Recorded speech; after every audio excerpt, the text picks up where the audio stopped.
Hello, in this video we are going to generate sitemap for our website. So, first of all, you have to search Generate Sitemap for Website on Google.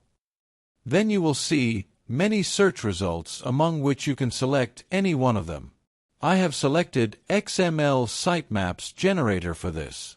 Now, after going to the website, you can see a section where you have to enter your website URL. So, just enter there your website URL.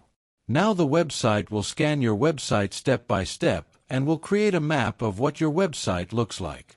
Basically, after the process is completed, the sitemap will be available to download in .xml format. Click on Download to download the sitemap.xml and include this XML file into your website files and create a route for it so that Google Search Console can access it.